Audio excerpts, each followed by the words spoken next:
He doesn't have to stand there and say about Putin this, Putin that, all negative things. He's got to say, I want to make peace. I don't want to fight a war any longer. Donald Trump there after berating Volodymyr Zelensky in the Oval Office for being, quote, ungrateful and disrespectful. And joining me now, we have Democratic Congresswoman from California, Sara Jacobs. She is a member of the House Armed Services and Foreign Affairs Committees. Welcome. It's always good to see you. So Donald Trump canceled that joint press conference and had Volodymyr Zelensky escorted out of the White House, accusing the Ukrainian president of not being ready for peace. Is that how you see it? Not at all. I think what we saw in the Oval Office was a shameful display of the supposed leader of the free world siding with an authoritarian over a democracy. And honestly, I think Ronald Reagan and John McCain are turning in their grave right now to see that this is what has come of the Republican Party. We know that negotiations are important, and I think we all want to get to a just and lasting peace.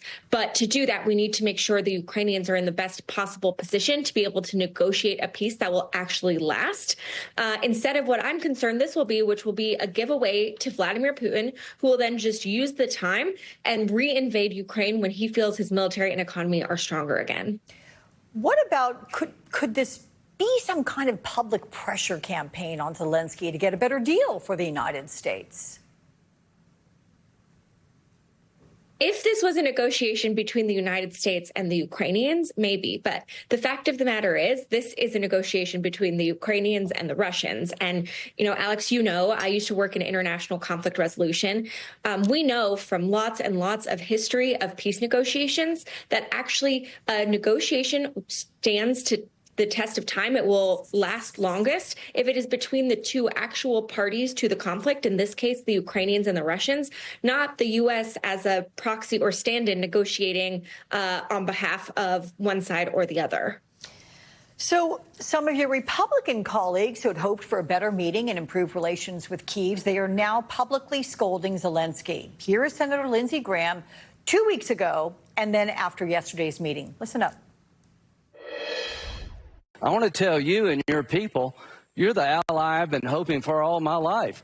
Not one American has died defending Ukraine. You've taken our weapons and you've kicked their ass.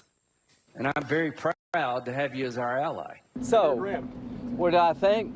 Complete, utter disaster. What I saw in the Oval Office was disrespectful, and I don't know if we can ever do business with Zelensky again.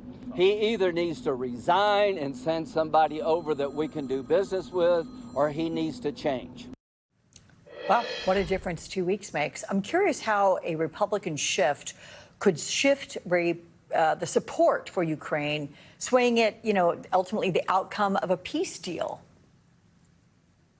You know, it's so interesting because it's these very same Republicans that were hammering President Biden because they didn't feel like we were giving Ukraine enough support fast enough. And now, as soon as President Trump pulls this, their tune is suddenly changing. And so I think this is incredibly in bad faith. I think it's clear that Republicans are more worried about Donald Trump than about standing up for our values and freedom and democracy around the world. And I think it's really problematic. And I think what we're going to see is that Trump sells out, gives Putin everything he wants, and then we're left holding the bag in a few years when Putin reinvades again, just stronger this time. I was going to ask, does this potentially tip European countries toward actual military conflict with Russia?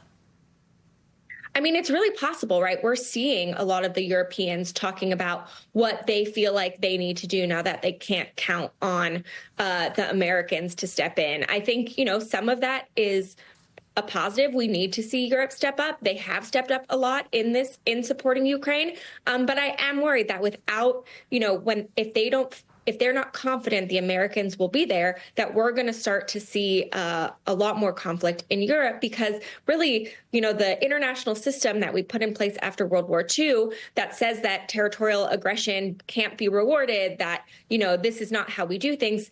That's really what has held the peace in Europe for all this time. And we're seeing that disintegrate. And former defense secretaries, they are concerned about the Trump administration's firing of several senior U.S. military leaders. That includes the chairman of the Joint Chiefs of Staff, General C.Q. Brown Jr.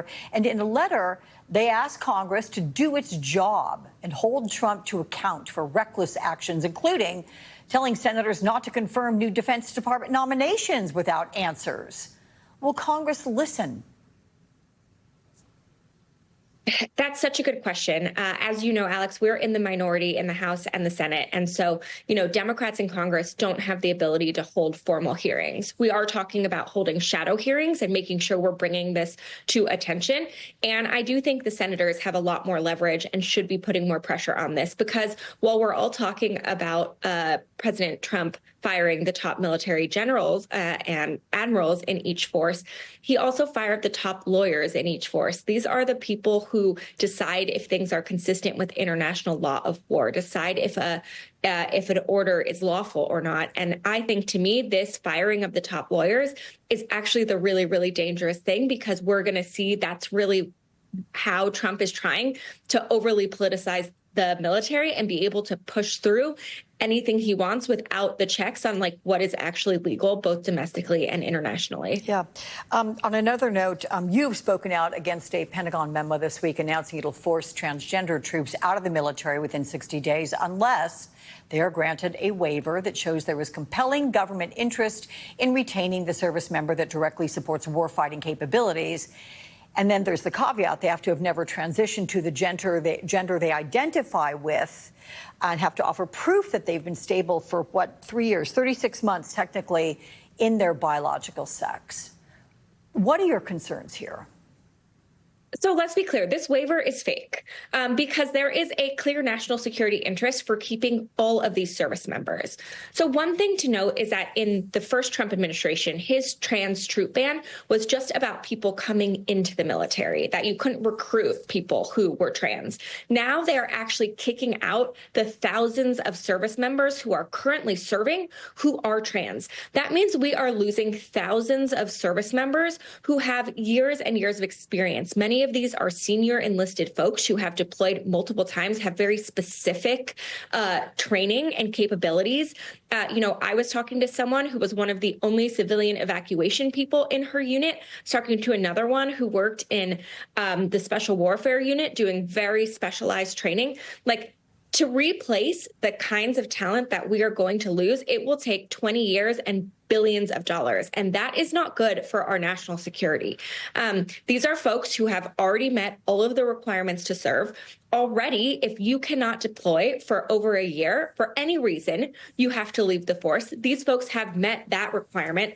And the military has spent 6,000 times more on training these people than on any medical care that they have given to trans troops. And so to me, this is short-sighted and incredibly bad for our national security. Okay.